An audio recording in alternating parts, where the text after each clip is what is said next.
అందరికీ నమస్తే. Welcome to team Madhyam. నేను మీ వెంకటేష్ తెనాలి. ఈరోజు మనతో పాటు ఒక స్పెషల్ గెస్ట్ ఉన్నారు. ఆయన చాలా సరదాగా ఉంటారు. చాలా పొలిటికల్‌కి సంబంధించి ఆయన ఎనాలిసిస్ ఇవ్వడం జరిగింది. ఆయన ఎవరో కాదు, సీఏ నాగార్జున గారు. ఆయన మనిషి చూడడానికి పెద్దోడిలా కనిపిస్తారు. కాకపోతే ఆయన చాలా యంగ్. ఇందాకల వస్తుంటే కూడా ఒక పెద్దాయన మెట్లు దిగుతున్నాడని చెప్పేసి ఆయనకెళ్ళి హెల్ప్ చేయకపోతే నువ్వు కూడా ముసలాయన కదా అని చెప్పి ఆయన అంటున్నారు. అక్కడ మేము వీడియో తీయలేదు, కుదరలేదు అని చెప్పేసి అంటున్నారు. కాదు నేను యంగే అని చెబుతున్నాడు. ఆయన నిజంగానే యంగే. ఇప్పటికీ కూడా స్టేట్ పాలిటిక్స్ అయినా నేషనల్ పాలిటిక్స్ అయినా కానీ రఫ్ ఆడిచ్చేస్తూ ఉంటారు. అసలు ఆయన సీఏ ఎలా చేశారు అంటే, సీఏ అంటే అందరికీ వాళ్ళు ఇంట్రెస్ట్ చేస్తారు. పొలిటికల్ అనలిస్ట్ ఎలా అయ్యారు, నెక్స్ట్ ఈ మధ్య అయినా స్టేట్ పాలిటిక్స్ మాట్లాడడం మానేశారు, ఎందుకు మానేశారు ఏంటి అనేది మనం కనుక్కుందాం. అన్నీ డిస్కస్ చేద్దాం.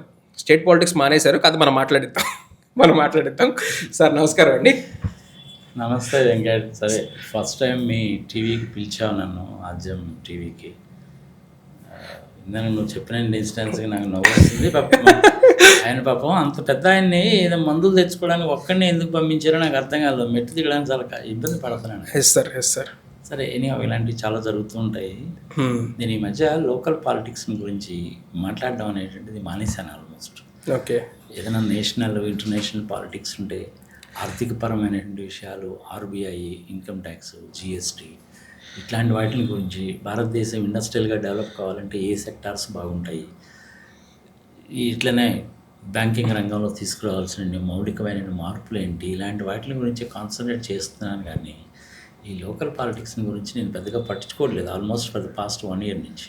ఓకే. దానికి ప్రధానమైన కారణం ఏంటి అనేసి అంటే, అక్కడ చెప్పుకోవడానికంటూ ఏముండవు. రాష్ట్రం చెప్పుకోవడానికంటూ ఏముండదు. వీడు వాడిని తిట్టుకోవడము, వాడు వీడిని తిట్టుకోవడము. ఈ ఒకే వ్యక్తి మీద శ్రీకాకుళంలో ఒక కేసు, అనంతపూర్లో ఒక కేసు, గుంటూరులో ఒకటి, ఒంగోలులో ఒకటి, చిత్తూరులో ఒకటి పెట్టడము, ఇది తప్ప రెండో విషయం అంటూ ఏమీ లేదు. చంద్రబాబు నాయుడు గారు అక్కడ పెద్ద మాట్లాడుకోవడానికి. ఇప్పుడు చంద్రబాబు నాయుడు గారు 2095-96లో మామగారిని వెన్నుపోటు పొడిచి అధికారంలోకి వచ్చాడు, తెలిసిందే. దాన్ని సమర్థించుకోవడం కోసం అని చెప్పి మళ్ళీ ఆయన బాలకృష్ణ గారు ఒక టీవీ షో, దిక్కుమాలిన టీవీ షో తీసేయి. ఇలాంటి పదజాలం వాడడం అనేటువంటిది బాగుండదు, భావ్యంగా ఉండదు అని అనిపించినా కాబట్టి ఫ్లోలో వచ్చేస్తుంటుంది ఒకసారి. అది ఏమీ చేయలేనటువంటి పరిస్థితి. I'm sorry Venkat. అప్పుడు చంద్రబాబు నాయుడు గారికి 2004 వరకు చంద్రబాబు నాయుడు గారికి, ఇప్పుడు చంద్రబాబు నాయుడు గారికి అసలు ఎక్కడ కోరుకున్నాం. అప్పుడు చంద్రబాబు నాయుడు అనేసి అంటే యువకుడు, పట్టుదల ఉన్నటువంటి మనిషి, కాస్త కూస్తో చదువుకున్న మనిషి, ఎకానమిస్ట్. తల్లిగారు పాపం పచ్చళ్ళు పెట్టి అవి పెట్టి ఇవి పెట్టి చదివించింది. కాలేజీలో ఉన్నప్పుడు కూడా నాయకత్వ లక్షణాలు ఉన్నాయి, అన్నీ బాగానే ఉన్నాయి. తర్వాత మరి మనిషిలో ఎవరు ఊహించినటువంటి మార్పులు వచ్చినాయి అన్నమాట. ఒక స్థిరత్వం అంటూ లేదు మనిషికి. ఓకే. ఇండిపెండెంట్గా సింగిల్గా ఎప్పుడు కూడా గెలిచినటువంటి దాఖలాలు లేవు. 96 దగ్గర నుంచి నువ్వు తీసుకో. కమ్యూనిస్టులతో అన్నా కలవాలి, బీజేపీతో అన్నా కలవాలి, అవసరమైతే తెలంగాణ లాంటి ప్రాంతంలో కాంగ్రెస్ వాళ్ళదైనా కలుస్తాడు, వైఆర్సీస్ తోటైనా కలుస్తాడు. అందరు కాదన్నట్టు లాస్ట్ టైం ఒకసారి కర్నూలులో ఎలక్షన్లు జరుగుతున్నప్పుడు, ఐ థింక్ కడపలోను కర్నూలులోను, జమ్మూ కాశ్మీర్ ముఖ్యమంత్రి ఫరూక్ అబ్దుల్లాను కూడా తెచ్చుకున్నాడు. కారణం ఏంటంటే అక్కడ ముస్లిం ఓటర్స్ ఎక్కువ ఉన్నారట. ఇండిపెండెంట్గా ఎప్పుడు కూడాను ఆయన గెలవలేదు ఆయన హిస్టరీలో. ఇది మనకి తెలిసిందే. మరి ఇప్పుడు పరిస్థితి ఏమిటి అనేసి అంటే, చుట్టుపక్కల అంతా కూడాను ఆయనకి డబ్బా వేసేటువంటి వాళ్ళని, డబ్బా కొట్టేటువంటి వాళ్ళని, బాగా డబ్బులు ఉన్నటువంటి వాళ్ళని, సంపాదించగలిగిన కెపాసిటీ ఉన్నటువంటి వాడిని, ఇక రూలు, రెగ్యులేషను, న్యాయము, ధర్మము, నీతి, నిజాయితీ ఏమి ఉండవు. అన్నీ తీసేయి. డబ్బులు ఇచ్చారు, ఓట్లు కొన్నారు, మందు పోసారు, ఓట్లు కొన్నారు, అప్పటికి కూడా గెలుస్తామని నమ్మకం లాగా ఈవీఎంను కూడా మేనేజ్ చేశారు. ఓకే. ఇవన్నీ కూడా జరిగినాయి. లాస్ట్ టైం 2019లో ఈవీఎంని మేనేజ్ చేసి గెలిచారని ఆయనే సుప్రీంకోర్టులో కేసు పెట్టాడు 2019లో. ఇప్పుడు 2024లో మరి జగన్మోహన్ రెడ్డి కూడా అదే మాట అంటాడుగా. కానీ దానికి ఒప్పుకోడు. ఒక స్థిరత్వం ఉండదు, నిలుపు ఉండదు, నిదానం ఉండదు, మాట తీరు ఉండదు. 95-96లో చంద్రబాబు నాయుడికి ఇప్పటికీ చాలా తేడా ఉందని ఎందుకు చెప్తున్నానంటే, నేను అప్పటి నుంచి చూస్తున్నాను కాబట్టి. ఆయన రాష్ట్రపతి అయిపోవాలి, ఆయన కొడుకు ముఖ్యమంత్రి అయిపోవాలి, ఇది ఆయన ఆబ్జెక్టివ్. ఓకే. రాష్ట్రపతి చంద్రబాబు నాయుడు గారు అంతే. రాష్ట్రం ఇటుపోయినా ఆయనకు అనవసరం. 95-96 చంద్రబాబు నాయుడు మీరు మళ్ళీ చూస్తారంటున్నారు కదా. ఆయన ఏదో మాట వరుసకి చెప్పాలి కూడా చెప్తాడు. ఇంకా ఆ రోజులు మర్చిపోబ్బా, ఇంకెందుకు అవన్నీ. అది ఆయన ఉద్దేశం. బుచ్చే చౌదరి గారు కంటే ఈయన ఏమన్నా గొప్ప మనిషా? నిష్పక్షపాతంగా మాట్లాడుకుందాం. వెంకట్, చంద్రబాబు నాయుడు తెలుగుదేశం పార్టీలో జాయిన్ కావడానికి ముందు నుంచి కూడాను బుచ్చే చౌదరి గారు, అవును, రామారావు గారు పార్టీ పెట్టినప్పటి నుంచి భుజం మీద జెండా పెట్టుకొని సైకిల్ మీద తిరిగిన వ్యక్తి. అవును. మరి ఇప్పుడు ఆయన పరిస్థితి ఏంటి? నాకు తెలిసినంత వరకు బుచ్చే చౌదరి గారు ₹1,00,00,000 డబ్బులు సంపాదించినోడు కాదు. నీతి, నిజాయితీ, న్యాయము, ధర్మము, అసలు లీగాలిటీసు, మొరాలిటీసు, చిన్న పెద్ద ముసలి ముతక ఓ ₹10 సహాయం చేద్దామనే నేచర్ ఉన్నటువంటి వాడే కానీ మిగిలిన వాళ్ళలాగా కాదు. చంద్రబాబు నాయుడు లాగా అసలే కాదు. చంద్రబాబు నాయుడు ఆయనే డిక్లేర్ చేసుకున్నాడు కదా, నా వర్త్ 900 కోట్లని. అవును. ఆయన ఎక్కడో ఎవరో అస్సాం ముఖ్యమంత్రి ఎవరో ఒక ఆయన ఉండాలి. పాపం ఆయన తిప్పి ₹1,00,00,000 ఉన్నట్లేదు. మరి ఈయనకు 900 కోట్లు ఏడొచ్చింది? డైరీ ఇండస్ట్రీని మొత్తాన్ని సర్వనాశనం చేసి హెరిటేజ్ పెట్టి డబ్బులు సంపాదించుకున్నాడు. హైటెక్ సిటీ పేరు పెట్టి మురళీమోహన్ గారు ఈయన ఇద్దరు కలిసి ₹100 కోట్ల సంపాదించుకున్నారు. దాని మీద అమెరికా నుంచి వచ్చిన ఒక అమ్మాయి రీసెర్చ్ చేసి PhD పొందింది హైటెక్ సిటీ గురించి. హైటెక్ సిటీ అనేటువంటిది పివి నరసింహారావు గారు తీసుకొచ్చినటువంటి scheme, software technology parks of India scheme. అది సొసైటీ ఢిల్లీలో రిజిస్ట్రేషన్ చేశారు. దాని ప్రధానమైన ఉద్దేశం ఏంటంటే సాఫ్ట్వేర్ కానీ హార్డ్వేర్ కానీ ఇంకోటి కానీ చేసేటువంటి వాళ్ళకి 20 సంవత్సరాల వరకు ఎటువంటి పన్నులు లేవు. నువ్వు కంప్యూటర్లు కొన్నా, మౌజులు కొన్నా, మైక్స్ కొన్నా, హార్డ్వేర్ కొన్నా, సాఫ్ట్వేర్ కొన్నా, ఫైర్ వాల్స్ కొన్నా ఎటువంటి ట్యాక్స్ లేదు. ఓకే. నువ్వు చేసిన వ్యాపారంలో లాభం వస్తే దాని మీద కూడా లేదు 20 సంవత్సరాల వరకు. బ్రహ్మాండమైన స్కీమ్. లక్షల మందికి ఉద్యోగాలు వచ్చినాయి. ఇప్పుడు ప్రపంచంలో 150 దేశాల్లో సాఫ్ట్వేర్ ఇంజనీర్ అంటే ఎవడో ఎక్కడో ఒక చోట ఒక్కడన్నా ఉంటాడు కనీసం. పివి నరసింహారావు గారు తీసుకొచ్చారు. పివి నరసింహారావు గారు వెనక నుంచి నడిపించింది అంకయ్య చౌదరి గారు, HTP డైరెక్టర్ హైదరాబాద్. ఆయన గురించి ఏదైనా చెప్పాలంటే కొన్ని గంటలు చెప్పచ్చు. ఓకే. జయప్రకాష్ నారాయణ గారు, ఆయన గురించి కొన్ని గంటలు చెప్పచ్చు. ఓకే. లోక్సత్తా. వీళ్ళందరికంటే పెద్ద ఆయన ఎవరయ్యా బాబు అంటే హనుమాన్ చౌదరి గారు. ఇక అసలు ఆయన గురించి చెప్పడంగానే మొదలు పెడితే ఇంకా అలా పోతూ ఉంటుంది. ఆయన ఎలాంటి వాళ్ళని చెప్పాలంటే వాళ్ళ ముగ్గురు వెనక నుండి చేశారు. అందులో చంద్రబాబు నాయుడు చేసిందంటే ఏం లేదు. జీవో నెంబర్ 114 తీసుకొచ్చినా, జీవో నెంబర్ 27 తీసుకొచ్చినా వాడు చేసిందే. ఇక్కడ హైదరాబాద్లో HTPకి నేను ఆడిటర్గా ఉన్నాను కాబట్టి నాకు తెలుసు. ₹1,250 గజం. ₹1,250 గజం హైదరాబాద్లో. ఆ రేటు డిసైడ్ చేసింది, రోడ్లు డిసైడ్ చేసింది, సంఘ సంవత్సరం అంతా కూడా వీళ్ళు చేశారు. మోహన్ రావు గారిని చీఫ్ ఇంజనీర్ ఉండేవాడు ఆయన. మంచి నిబద్ధత ఉన్న మనిషి. మరి ఇప్పుడు బతికున్నాడో లేదో నాకైతే తెలియదు కానీ we use to work together. That is a situation. అది నేనే చేశానని చెప్పి డబ్బా కొట్టుకుంటాడు. ఆయనకు తోడు ఏంటంటే మన ఆంధ్రప్రదేశ్లో దిక్కుమాల 4 టీవీ ఛానల్స్ వచ్చినాయి. ఓకే. వీళ్ళు అదే పని అనమాట. కొన్ని వీళ్ళు ఏమన్నా నీతి పరులు, నిజాయితీ పరులు, నిష్పక్షపాతంగా జర్నలిజాన్ని అందించేవాళ్ళంటే కానే కాదు. ఓకే. ఏబిఎన్ రాధాకృష్ణమూర్తిని తీసుకున్నాం అనుకో, టీటీడీ తిరుమల తిరుపతి దేవస్థానంలో యేసు ప్రభు గారు బొమ్మ కనపడింది, మరియమ్మ బొమ్మ కనపడింది అని నానా గందరగోళం చేస్తే ₹100 కోట్ల పరువు నష్టం దావా చేశారు. ఓకే. ప్రొఫెసర్ సుబ్రహ్మణ్య స్వామి గారే కేసు డేకప్ చేశారు. కేసు డిసైడ్ అయిపోయింది. అలాంటిది ఏమీ జరగలేదన్న సంగతి తెలిసింది. ఇప్పటివరకు జడ్జిమెంట్ రాదు. ఇప్పుడు అదే అవినాష్ రెడ్డికి సంబంధించిన దాంట్లో పొద్దున అరెస్ట్ చేశారు, మధ్యాహ్నం అరెస్ట్ చేశారు, సాయంత్రం అరెస్ట్ చేశారు, అదే పని కాల్ చేశారు. జరిగింది లేదు, వచ్చింది లేదు. ఇప్పుడు రామోజీరావు గారి కేసు ఉంది మార్గదర్శిలో. RBI ఉన్నటువంటి సెక్షన్ 45S అంటే S for Srisailam, S section అడ్డగోలుగా ఆయన వైలేట్ చేశాడన్న సంగతి రామోజీరావు గారికే తెలుసు. 17 సంవత్సరాలు ఆగాడు ఆయన దాన్ని. కారణం ఏంటి? 2 పెనాల్టీ కట్టాలి, 2 సంవత్సరాలు జైలు శిక్ష. ఆయనకి తెలుసు 2 సంవత్సరాలు జైలు శిక్ష పడుతుందన్న సంగతి తెలుసు ఆయనకి. దాన్ని తప్పించుకోవడానికి కోసం 17 సంవత్సరాలు లాగి దానికి రకరకాలుగా తిప్పి గందరగోళం చేసి చివరికి అసలు మార్గదర్శికి నాకు సంబంధం ఏముందంటాడు. Okay. Who is that Ramoji Rao అని చెప్పి ఆయన ప్రశ్నిస్తాడు, మళ్ళీ రకరకాలుగా చేస్తాడు. సరే ఇప్పుడు ఆయన చనిపోయాడు, పెద్ద ఆయన చనిపోయినప్పుడు నేను కూడా వెళ్ళి చూసి వచ్చాను. మా కుటుంబానికి కూడా బాగా తెలిసినటువంటి వాడే. ఓకే. మా మామయ్య ఉండేవాడు ఆయన, కోలా సైదుల్ రెడ్డి గారని, అన్నదాత లీడర్గా ఉండేవాడు. ఆయన ఇద్దరు కలిసి దిల్సుఖ్ నగర్లో అన్నదాత స్టార్ట్ చేశారు. ఓకే. దాని తర్వాత రామోజీరావు గారు చాలా పెద్ద ఆయన అయిపోయాడు. సరే ఇప్పుడు ఆయన ఎలా అయ్యారు? ఆయన కాదు, మొత్తం రామోజీ ఫిల్మ్ సిటీ మొత్తం కూడా నాకు తెలిసి 2,000 ఎకరాలు ఉంటుందా? మసిపూసి మ్యారీడ్గా చేస్తే ఏమైనా కావచ్చు. చట్టం లేదు, రూల్ లేదు, రెగ్యులేషన్ లేదు. 2,000 ఎకరాలు 2,000 ఎకరాలు లేదు, 20,000 ఎకరాలు అయినా అయితే వీళ్ళందరూ అలాగే ఉంటారు. అట్లాంటి వాళ్ళందరినీ చుట్టుపక్కల పెట్టుకుంటాడు చంద్రబాబు నాయుడు గారు. మొట్టమొదట్లో మటుకు చంద్రబాబు నాయుడు గారు అంటే ఒక విజన్ ఉన్న వ్యక్తి, పట్టుదల ఉన్నటువంటి వ్యక్తి, యువకుడు, దేన్ని కూడా అంత అడ్డుగోలుగా వదిలిపెట్టాడు. ఈవెన్ నాలాంటి వాళ్ళు ఎప్పుడన్నా ఎయిర్పోర్ట్లో గెలిచినా కానీ చాలా చక్కగా మాట్లాడేవాడు. ఓకే. ఒక కప్పు కనుక కాఫీ కనుక ఆర్డర్ చేస్తే మనం వెళ్ళామనుకోండి ఆ టైంకి, నా ప్రాక్టికల్ ఎక్స్పీరియన్స్ చెప్తున్నా, ఆ కప్పు కాఫీని మీరు తీసుకోండి నాగార్జున రెడ్డి గారు, మళ్ళీ ఇంకోటి తెప్పించుకుంటాడు ఆయన. అది ఆయన మర్యాద ఫస్ట్లో. ఇప్పుడు మరి చంద్రబాబు నాయుడు ఎలా ఉన్నాడు? ఎవరిని కేర్ చేయడు. చట్టాన్ని గౌరవించడం అనేటువంటిదే లేదు. చట్టం అంటే భయం లేదు. వచ్చినప్పుడు చూసుకున్నాం లేబ్బా అంతే. ఎప్పుడో 30 ఏళ్ల కింద కేసు అది, ఏలేరు స్కామ్ అనేటువంటిది. అప్పటి నుంచి ఆ కేసులన్నీ అలాగే ఉంటాయి. ఆ 371 కేసులు అయితే అడ్డంగా దొరికిపోయారు. నాకు విచిత్రం ఏంటంటే సీమెన్స్ కంపెనీ అనేటువంటిది ప్రపంచవ్యాప్తంగా చాలా గొప్ప కంపెనీ. అవును. వాళ్ళు ఎందుకు ఊరుకున్నారో నాకు అర్థం కాదు. ఆ కంపెనీ వాళ్ళు పరువు పోయిందా నిజంగా ఏం చేసిన పనికి? నిజంగా కనుక సీమెన్స్ జర్మనీ, సీమెన్స్ ఏజీ అంటారు దాన్ని, ఇండియాలో సీమెన్స్ ఇండియా లిమిటెడ్, ఆ కంపెనీ వాళ్ళు ఎందుకో ఊరుకున్నారు. కానీ గట్టిగానే తలుచుకుంటే చంద్రబాబు నాయుడు మీద ఒక 1000 కోట్ల రూపాయలు పరువు నష్టం దావా వేసినా కానీ ఆశ్చర్యపడాల్సిన పని లేదు. మరి వాళ్ళు ఎందుకో ఊరుకున్నారు అంటే వాళ్ళని కూడా ఏదో మేనేజ్ చేసినట్టున్నాడు. చివరికి మేనేజ్ చేయడంలో మంచి తిట్టలే. మరి ఇప్పుడు ఆయన నైజం ఏంటి చెప్పాను కదా నేను, ఆయన ప్రెసిడెంట్ అయిపోవాలి, ఆయన కొడుకు చీఫ్ మినిస్టర్ అయిపోవాలి. అవుతారా ప్రెసిడెంట్? మరి మధ్యలో పవన్ కళ్యాణ్ సంగతి ఏంటంటే పావులాగా వాడుకుంటారు, అంతకంటే ఇంకేం లేదు. నువ్వు ఎక్కడన్నా బ్రాహ్మణి పాలిటిక్స్లో రావడం చూసావా? మాట్లాడడం చూసావా? లేదు. She an excellent girl. Okay. నాకే పర్సనల్ ఇంటరాక్షన్ అమ్మాయితో.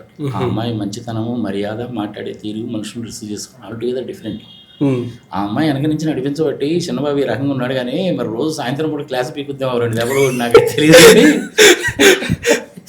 ఈ మాత్రం ఉన్నాడు. కానీ లేకపోతే అసలు దేనికి పనికిరాడు అన్నాడు. పప్పయ్య ఆయన అందుకని పప్పు అనేది అందుకే అంటారు పప్పు. పోనీ ఇప్పటికైనా ఏమైనా మనుషుల మార్పు వచ్చిందంటే మళ్ళీ అది కూడా లేదు. సరే ఇంగ్లీష్ మీడియంలో చదువుకున్నాడే, కాస్త నచ్చింది కాబట్టి తెలుగు రాదనుకో, లైట్గా తీసుకో, దాని గురించి పెద్ద సీరియస్గా తీసుకోవాల్సిన పని లేదు. ఏ విషయాన్ని గురించి కూడా స్టడీ చేయడయ్యా. 99 పైసలకి నేను ఎకరాన్ని ఇస్తున్నాను, జనాలు నవ్వుతారు అని కొంచెం బుద్ధి జ్ఞానం ఉండదు ఆయనకి. అది పెద్ద స్కామ్ మళ్ళీ ఇప్పుడు. అవును కదా. అవును. టాటా వాళ్ళకి కూడా ఇచ్చారు అనేసి అంటే ఎందుకు ఇచ్చారు అనేసి అంటే టాటా వాళ్ళకి ఇచ్చారు కాబట్టి వేరే వాళ్ళకి ఇవ్వడానికి అవకాశం ఉంటుంది, ఎవరు క్వశ్చన్ చేయడం అనుకున్నారు. అవును. కానీ టాటా వాళ్ళు తెలియ తక్కువ వాళ్ళు కాదు. ఇప్పటివరకు టాటా వాళ్ళ దగ్గర నుంచి ఒక స్టేట్మెంట్ లేదు చూసా. టాటా వాళ్ళతోటి బిజినెస్ అంటే చాలా పర్ఫెక్ట్గా ఉంటారు. టాటాస్, బిర్లాస్ చాలా పర్ఫెక్ట్గా ఉంటారు. నిజంగానే ఈయన ఎకరం 99 రూపాయలకి ఇస్తారు అని అన్నా కానీ టాటా వాళ్ళు తీసుకోరు.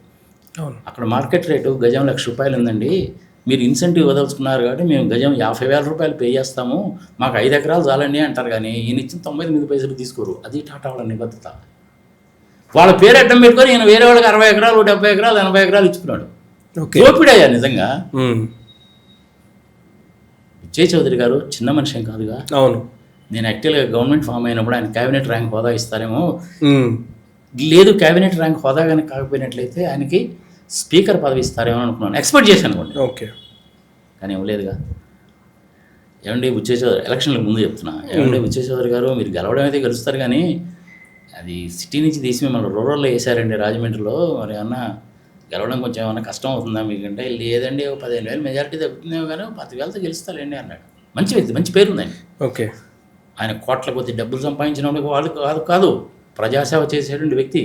అలాంటి వ్యక్తికి ఇవ్వద్దండి? ఇవ్వాలి, ఖచ్చితంగా ఇవ్వాలి. మరి చంద్రబాబు నాయుడు ఎందుకు ఇవ్వలేదు? ఇవ్వడు ఆయన అట్టండి వాళ్ళకి. చుట్టుపక్కల చేరి ఆయన డబ్బా కొట్టేటువంటి వాళ్ళు కావాలా? ఎవరు? TV5లో సాంబశివరావు, ABNలో రాధాకృష్ణ, వెంకటకృష్ణ ఇలాంటి వాళ్ళు మాత్రమే కావాలి ఆయనకి. వేరే వాళ్ళు అవసరం. నీతిగా, నిజాయితీగా, న్యాయంగా, ధర్మంగా ఉండేవాళ్ళు, ప్రజా సంక్షేమం చూసేవాళ్ళు, రాష్ట్ర అభివృద్ధి చూసేటువంటి వాళ్ళు చంద్రబాబు నాయుడికి పనికిరాదు. ఓకే. నెక్స్ట్ అంటే రాదు ఇప్పుడు ఆయన పరిస్థితి అది. నేను 2 విషయాలు చెప్తున్నా. ప్రజల విజ్ఞతకు వదిలేద్దాం. ఇవన్నీ చూసిన తర్వాత నాకు ఏమనిపించిందంటే ఆంధ్రప్రదేశ్, తెలంగాణలో పాలిటిక్స్ గురించి మాట్లాడడం అనేటువంటిది దండగమారి పని, టైము దండగా అని అనిపించే నేను మాట్లాడడం అనేది మానేశాను. చంద్రబాబు నాయుడికి తెలియదా? భూ సర్వే అనేటువంటిది మంచిది అన్న సంగతి చంద్రబాబు నాయుడు గారికి తెలుసు. అది కేంద్ర ప్రభుత్వం తీసుకున్న నిర్ణయం అన్న సంగతి తెలుసు. మరి జగన్మోహన్ రెడ్డి భూములని లాగేసుకుంటాడు, ఆయన పేరు మీద, ఆయన భార్య పేరు మీద పెట్టేసుకుంటాడని ఎట్ట ప్రచారం చేస్తాడు? మళ్ళీ ఆయన సర్వే ఎందుకు మొదలుపెట్టాడు? తెలంగాణలో ఇచ్చారు, మహారాష్ట్రలో ఇచ్చారు కదా తెలంగాణ వాళ్ళు, కర్ణాటకలో ఇచ్చారు తెలంగాణ వాళ్ళు ఇచ్చారు కదా ఆంధ్రప్రదేశ్లో మహిళలకి ఫ్రీ అన్నావు. ఒక పక్క ఏమో ప్రైవేటైజేషన్ అంటావు, అవును, ఇంకొక పక్క ఏమో ఫ్రీగా ఇస్తారంటావు. ఎట్ట కుదురుతుంది? 20,000 రూపాయలు రైతులకు అంటావు, అది కుదరదని సంగతి ఆయనకి తెలుసు. ఇంగ్లీష్ మీడియం అనేటువంటిది ఉండాలి. ప్రపంచంలో మన వాళ్ళు ఉండాలనేది ప్రస్తుతానికి అదే మనకి లింక్ భాషలు అది. అవును. అవి మొత్తం తీసేసావు. నీ కొడుకు మనవడం కూడా ఇంగ్లీష్ మీడియంలో చదవాలి. ఇది న్యాయమా ధర్మమా? ప్రజలు విజ్ఞతకు వదిలేద్దాం. 20,000 రూపాయలు ఎటు పోయిందో తెలియదు. ఆడవాళ్ళకి ఫ్రీ బస్సు ఏమైందో తెలియదు. సిలిండర్లు అన్నావు, ఒకటే ఇచ్చావు, మిగిలిన 2 ఎప్పుడు ఇస్తావో తెలియదు. అకౌంట్లో వేస్తా అంటున్నారు సార్. ఎప్పుడైనా సరే రాష్ట్రం అభివృద్ధి చెందాలి అంటే విద్య, ఆరోగ్యం 2 పర్ఫెక్ట్గా ఉండాలి. అవును. పిల్లవాడికి నువ్వు ఒక 17, 15, 20 సంవత్సరాలు వచ్చిన తర్వాత చక్కటి విద్య, మంచి పోషకాహారం ఇచ్చి మంచిగా కన్నా చదువు చెప్తే తర్వాత వాడి కాళ్ళ మీద వాడు నిలబడతాడు. వాడు అమెరికా వెళ్తాడో, ఆస్ట్రేలియా వెళ్తాడో, సాఫ్ట్వేర్ ఇంజనీర్ అవుతాడో, డాక్టర్ అవుతాడో, లాయర్ అవుతాడో, వాడి కాళ్ళ మీద వాడు నిలబడతాడు, అభివృద్ధి చెందుతాడు. అవును. నువ్వు అసలు ఎడ్యుకేషన్కే బొక్క పెట్టేస్తావి, ఆరోగ్యానికి బొక్క పెట్టేస్తావి. అవును. ప్రైవేట్ హాస్పిటల్స్కి పోవాల్సి వస్తుంది జనాలు. అదేం ప్రైవేట్ హాస్పిటల్స్కి కనిపోతే అది ఒక పెద్ద మాఫియా కదా. అవును. మరి చంద్రబాబు నాయుడికి ఈ విషయాలని తెలియనుకుంటున్నావేంటి? ఆయనకి తెలుసు. ఆయనకు కావాల్సింది ఒకటే, ఎవడెట్ట పోతే నాకెందుకు, నేను రాష్ట్రపతి అయిపోవాలి, నా కొడుకు ముఖ్యమంత్రి అయిపోవాలి, అంతే. ఇంకెంతకు తప్ప వేరేది. అందుకని ఏంటంటే ఈ 6 ప్యాకులు 9 ప్యాకులు 6 ప్యాకులు వీటి గురించి ఏముంది కానీ చెప్పడానికి చెప్పు. కానీ ఏంటంటే వీటి గురించి ఎంత తక్కువగా మాట్లాడుకుంటే అంత మంచిది. సరే, వీళ్ళిద్దరి మధ్యలో పవన్ కళ్యాణ్ షిప్పును సీజ్ చేయండి అంటాడు. అధికారంలో రాకముందే 30,000 మంది ఆడవాళ్ళు గయాబ్ అయిపోయారు, నాకు ఎవడో చెప్పాడు అంటాడు. మరి ఇప్పుడు కూడా గయాబ్ అయిపోయారు కదా, వాళ్ళ సంగతి ఏమిటి అనేసి అంటే చిగా వేరా అని నేను అంటాడు. నిజంగా అనకూడదు, కానీ ముఖ్యమంత్రి హోదాలో ఉన్నాడు కాబట్టి మనం అనకూడదు. ఎందుకంటే సీటు గౌరవం ఇవ్వాలి. అవును, ఖచ్చితంగా. లేకపోతే ప్రజలందరూ అనుకునేది ఏంటంటే పవన్ కళ్యాణ్ అంటే పెద్ద జోకరు అని చెప్పి వాళ్ళ దృష్టిలో లెక్క అనమాట. అసలు బ్రహ్మానందం దేనికి పనికిరాడట. వాటి దుంపలు మీరు అటు మాట్లాడకూడదా బాబు, ఆయన డిప్యూటీ చీఫ్ మినిస్టర్ హోదాలో ఉన్నాడంటే ఏంది సార్ నాగార్జున రెడ్డి గారు, మీరు కూడా ఉన్న వార్తను చెప్పడానికి మీరు కూడా భయపడుతున్నారు ఏంటి సార్, మీ మీద కేసులు పెడతారని అంటాడు. నా మీద ఎందుకు పెడతారా కేసులు? ఒకవేళ కేసు పెట్టాడు అనుకో, నేను హైదరాబాద్లో ఉన్నాను, వారెంట్ ఇష్యూ చేశారు, వచ్చారనుకో నా దగ్గరికి, పదండి నేను మీతో పాటు వెనక్కుతానంటాను. నేను రాజమండ్రిలోనూ గుంటూరులోనూ పెడతారు, బెయిల్కి అప్లై చేస్తాను, బెయిల్ వస్తుంది, నాకే మంచిది కదా. మీలాంటి టీవీ ఛానల్స్ కూడా ఇంకో 10 మంది వస్తారు నా దగ్గరికి, అది నాకే మంచిది కదా. జైల్లో కనుక వారం రోజులు వేసాడు అనుకో, నేను పుచ్చి పట్టుకొని నిలబడతాను, అన్నం తినను, మంచినీళ్ళు తాగను, ఆరోగ్యం దెబ్బతింటది, తీసుకెళ్ళి హాస్పిటల్లో జాయిన్ చేస్తాను నన్ను, రాయల్ ట్రీట్మెంట్, అది ఇంకా మంచిదే కదా. అవును, అది చేసేయండి పని. ఇంకోటి నన్ను అరెస్ట్ ఎందుకు చేస్తారో చెప్పు, చేసినా కానీ నేను చేసే పని అది. ఎందుకంటే మా ఫ్యామిలీ రాజకీయ నేపథ్యం ఉంటుంది. ఓకే, కాస్త కొస్త జీన్స్లో ఉంటుందిగా. మీ ఫ్యామిలీ బ్యాక్గ్రౌండ్ ఏంటి సార్? మా ఫ్యామిలీ బ్యాక్గ్రౌండ్ కానీ చెప్పాలంటే ఇప్పుడు కాదు, ఆల్రెడీ ఒక వీడియో చేశాను, 5 లక్షల మంది చూశారు. ఆ వీడియో దీన్ని లింక్ పెట్టుకొని పంపిస్తాను. అంటే ఒక రెండు ముక్కల్లో అంటే మీరు పాలిటిక్స్ గురించి మాట్లాడారు. బాబాయిలు, మా మామయ్యలు వాళ్ళందరూ కూడాను నెహ్రూ గారి టైంలో కూడా ఎంపీలుగా ఎమ్మెల్యేలుగా ఉన్నారు. ఓకే, ఎంపీ కానీ వీళ్ళందరూ తెలిసిన వాళ్ళే. ఓకే, సంజయ్ రెడ్డి గారు భారత రాష్ట్రపతి అయినప్పుడు ఆయన సౌజన్యంతో నేను ఫస్ట్ టైం రాష్ట్రపతి భవన్లో అడుగుపెట్టాను. ఓకే, ఆ రోజున అనుకున్నటువంటి మాట అన్నమాట, నా మనసులో మాట ఇవాళ చెప్తున్నాను నేను, ఏదో ఒక రోజు నేను ఇక్కడ ఉండాలి అని. రాష్ట్రపతి కుదురుతుందా కుదరదు, that is a different thing. అనుకోవడం అయితే తప్పులేదు, అనుకున్నాయని జరగవు కదా. లాస్ట్ టైం నర్సరాపేట నుంచి ఎంపీగా పోటీ చేద్దామని అన్ని ప్రిపేర్ చేసి పెట్టుకున్నాను. లాస్ట్ మూమెంట్లో మానేశాను. కారణం ఏంటి? నేను డబ్బులు ఇచ్చి ఓట్లు కొన్నాను, మందు పోయాను, బిర్యానీ జనాలకు అవి ఇస్తే కానీ ఓటు ఇట్లా, మరి ఇంకేం చేస్తావు నువ్వు? మన ప్రయత్నం అయితే చేయాలి కదా, చెప్పాలి కదా. 2014లో చేద్దాం అనుకున్నప్పుడేమో ఎల్కే అద్వానీ గారిని అడిగితే ఈ ఒక్కసారి ఆగండి అన్నాడని అయిపోయా. 2019లో చేద్దాము అని చెప్పి నేను అనుకోలేదు. 2024లో చేద్దాం అనుకున్నాను, మళ్ళీ ఎందుకో మానేశాను. ఓకే, చేయాలి. అలాంటి వాడు రెగ్యులర్గా పాలిటిక్స్లోకి వచ్చి ₹1,00,00,000 ఖర్చు పెట్టలేడు. 50 కోట్ల రూపాయలు ఎంపీ కోసం ఖర్చు పెడితే నువ్వు 500 కోట్లు సంపాదించాలని చూస్తావు. అది లిక్కర్ స్కామ్ కావచ్చు, శాండ్ స్కామ్ కావచ్చు, మైనింగ్ మాఫియా కావచ్చు, అడవులు కొట్టేయడం కావచ్చు, రక్తచందనం అమ్ముకోవడం కావచ్చు, ఏదైనా కావచ్చు, గంజాయి వ్యాపారం కావచ్చు, ఫార్మస్యూటికల్ వ్యాపారం కావచ్చు, భూదోపిడీ కావచ్చు, ఏదైనా కావచ్చు. ఇవన్నీ చేయలేని వాడు ఎట్లా సెలెక్ట్ అవుతాడు? కాలేడు కదా. జగన్మోహన్ రెడ్డి అయినా, రాజశేఖర రెడ్డి గారు, ఇంకొకళ్ళైనా కానీ మాలాంటి వాళ్ళకి ఒక 10 మంది కన్నా కనీసం మీరు కనుక అవకాశం కనుక కల్పిస్తే ఖచ్చితంగా బాగుంటుంది. కానీ ఈ రోజులు అట్లా లేవు కదా. ఈ రోజులు అట్లా లేవు కదా. కానీ పవన్ కళ్యాణ్ గురించి ఎంత తక్కువ మాట్లాడుకుంటే అంత మంచిది. లోకేష్ బాబు అంటే చిన్న పిల్లోడు, వదిలేయి. చిన్నపిల్లాడు ఏంటి సార్? నా దృష్టిలో చిన్నపిల్లోడు. ఆయన్నే సకల శాఖ మంత్రి అంటున్నారు కదా. అంటే అన్నీ వాళ్ళు అంటారేమో, తెలుగుదేశం వాళ్ళు అలాగే ఉంటారు. Hmm. టీవీ ఛానల్స్ గురించి నువ్వు అడగకూడదు, నేను చెప్పకూడదు, జనాలకు బాగానే తెలుసు. చంద్రబాబు గారి నైజమైంది, నేను అది చెప్పాను ఇది చెప్పాను. నీకు ఇంకా ఏమైనా డౌట్స్ ఉన్నాయా? ఇంతకంటే ఎక్కువ ప్రజలకు అనవసరం. అది సార్. ఓకే, ఇప్పుడు లోకేష్ బాబు గారిని మీరు చిన్నపిల్లడు అన్నారు, మరి ఆయనే చెప్తున్నారు కదా రెడ్ బుక్ అది ఇదని. రెడ్ బుక్ లేదు, పాడు పచ్చి బదులే తీసేవా ఏదో అంటాడు. ఎలక్షన్లో ముందు అంటే ఏదో చాలా అంటుంటాడు. ఓకే, ఏదో వస్తా అంటాడు దుత్తా అంటాడు, ఏదో సంగతి తీసే. అప్పుడు తెలుగు అంత బాగా రాదు. ఆయనకి స్టాన్ఫోర్డ్ యూనివర్సిటీ వాళ్ళు సీట్ ఎట్టిచ్చారు. నాకు ఇప్పటికి కూడా ఆశ్చర్యం స్వామి. అబ్దుల్ కలాం గారు రికమెండ్ చేశాడు, సత్యం రామలింగరాజు గారిని ఫీజు పే చేశాడు. అంటే ఫీజు పే చేసుకునే కెపాసిటీ చంద్రబాబు నాయుడు కూడా ఉంది. కానీ అలాంటి వాడికి సీట్లు రావు. స్టాన్ఫోర్డ్, MIT, కొలంబియా యూనివర్సిటీలో సెలక్షన్ ప్రాసెస్ ఆల్టుగెదర్ డిఫరెంట్గా ఉంటుంది. నార్మల్ పీపుల్కి రావా? స్టేట్ బ్యాంక్ ఆఫ్ ఇండియాలో క్లర్క్ల కోసం అని చెప్పి ఎగ్జామ్ పెడతారు. స్టేట్ బ్యాంక్ ఆఫ్ ఇండియా వాళ్ళు కానీ, వేరే పబ్లిక్ సెక్టర్ కానీ, లేదంటే LIC వాళ్ళు కానీ, ఇట్లాంటి వాళ్ళు క్లర్క్ల కోసం ఎగ్జామ్ పెడతారు. LICలో అయితే అసిస్టెంట్ అడ్మినిస్ట్రేటివ్ ఆఫీసర్కి ఎగ్జామ్ పెడతారు. స్టేట్ బ్యాంక్ ఆఫ్ ఇండియాలో వేరే బ్యాంక్స్లో అయితే ప్రొబేషనల్ ఆఫీసర్స్కి గ్రేడ్ 2, స్కేల్ 2 అంటారు. ఆఫీసర్స్ డైరెక్ట్ సెలక్షన్ ఉంటుంది. ఆ ఎగ్జామ్లో కనుక లోకేష్ బాబు కనుక రాస్తే లాస్ట్ నుంచి ఫస్ట్ నేమ్ లోకేష్ బాబుదే ఉంటుంది. అది ఆయన తెలియదాట్లు. అట్లాంటప్పుడు స్టాన్ఫోర్డ్ యూనివర్సిటీలో సీట్ ఎట్లా వస్తుంది ఆయనకి? ఆయన తెలియదు అట్లా మీరు ఎట్లా చెప్తారు? ప్రాక్టికల్గా చూస్తే తెలియట్లా, మాట్లాడితే తెలియదు. అన్నం ఉడికిందా లేదా అంటే అన్నం అంతా తింటమైంది నువ్వు. ఓకే, మాట్లాడే తీరును బట్టి తెలియట్లా. 99 పైసలకి ఎకరము అనేసి అంటే ఏంది అసలు? ఎవడన్నా చేస్తాడా ఆ పని? ఎప్పుడో 25 సంవత్సరాల కింద హైటెక్ సిటీలోనే గజము 1250 రూపాయలు. ఇంత ఖచ్చితంగా నేను చెప్తున్నాను. ఎవడైనా వెరిఫై చేసుకుంటా ఆ టైంలో ల్యాండ్ అలాట్ చేసిన వాడు. ఎందుకంటే రేట్ డిసైడ్ చేసే కమిటీలో నేను కూడా ఉన్నాను కాబట్టి చెప్తున్నా. మరి ఇప్పుడు 99 పైసలు కట్టిస్తావు నువ్వు? ఏం పన్ను అంటారు చెప్పండి? పిచ్చి పన్ను కదా. భారతదేశంలో ఏదైనా పెరుగుతుంది, జనాభా పెరుగుతుంది, రేట్లు పెరుగుతాయి, జీతాలు పెరుగుతాయి, వడ్డీలు పెరుగుతాయి, అన్నీ పెరుగుతాయి. కానీ భూమి అయితే పెరగదుగా. అవును, భారతదేశానికి ఉన్న భూమి 82 కోట్ల ఎకరాలు. ఇదైతే పెరగదుగా. పెరగదు. ఆంధ్రప్రదేశ్కు ఉన్న భూమి 3,95,00,000 ఎకరాలు. ఇదైతే పెరగదుగా. పెరగదు. మరి రెండు ఉన్న భూమిని సక్రమంగా సద్వినియోగం చేసుకోవాలి. కానీ ఇట్లా భూ కబ్జాలకి ప్రభుత్వమే తెరదీస్తే ఎట్లా? అవును, తప్పు కదా అది. ఎవడికో 60 ఎకరాలు ఇచ్చుకోవడానికి నీకు తెలిసిన వాళ్ళు కానీ టాటా వాళ్ళని అడ్డం పెడితే ఎట్లా?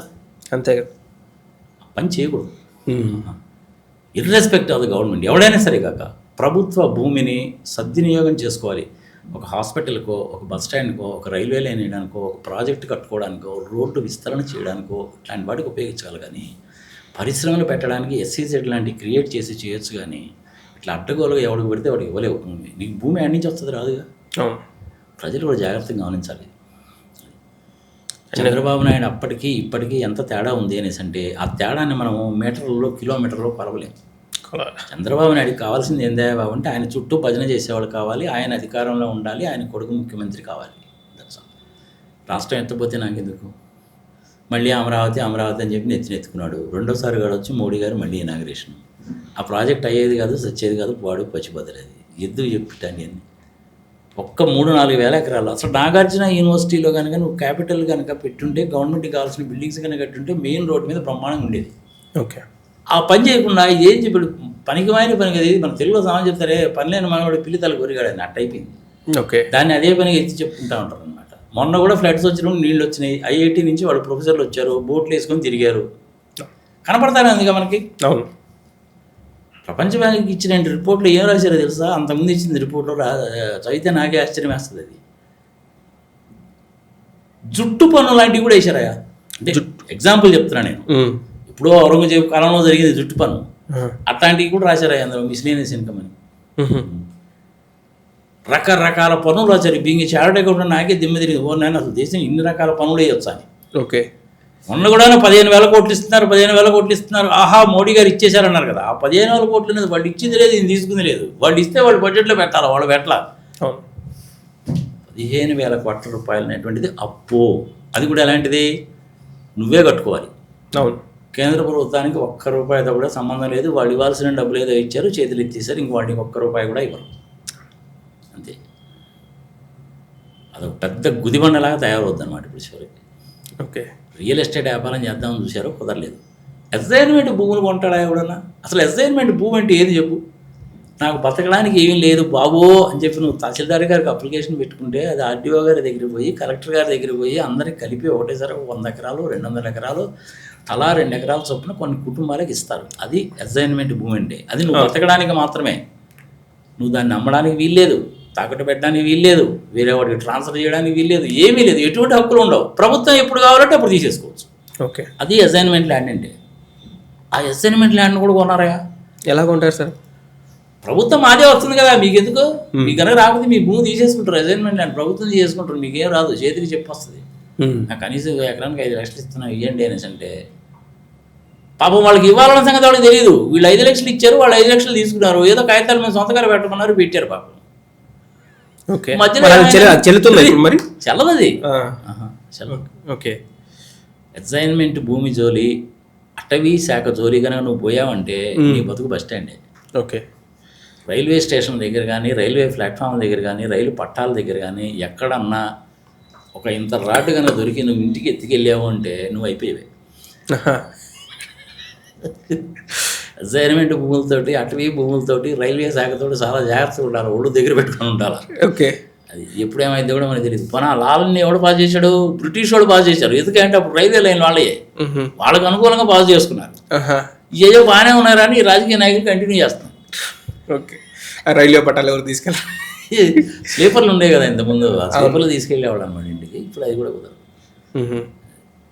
కానీ చంద్రబాబు నాయుడు గురించి కూడా ఎంత తక్కువ మాట్లాడుకుంటే అంత మంచిది. దయచేసి నీ దండం పెడితే పవన్ కళ్యాణ్ గురించి అడగబాక. కాదు సార్, ఇప్పుడు ఆయన సినిమా గురించి కూడా, ఆయన సినిమాకి థియేటర్లు అన్నీ బంద్ చేస్తున్నారు, మరి మీరు ఆయనకి కలెక్షన్ రాకుండా చేస్తారు. నాకు సినిమాల గురించి తెలిసిందే తక్కువ. ఆయన గురించి ఎంత తక్కువ మాట్లాడుకుంటే అంత మంచిది.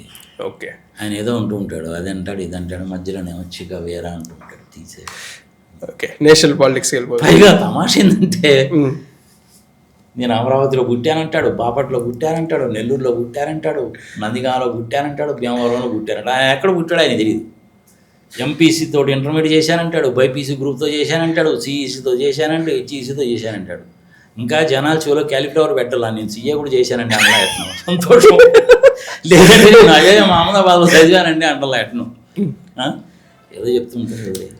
ఓకే, ఓకే, చూసారు కదండి సిఏ నాగార్జున గారితో స్మాల్ అండ్ సింపుల్ పాడ్కాస్ట్.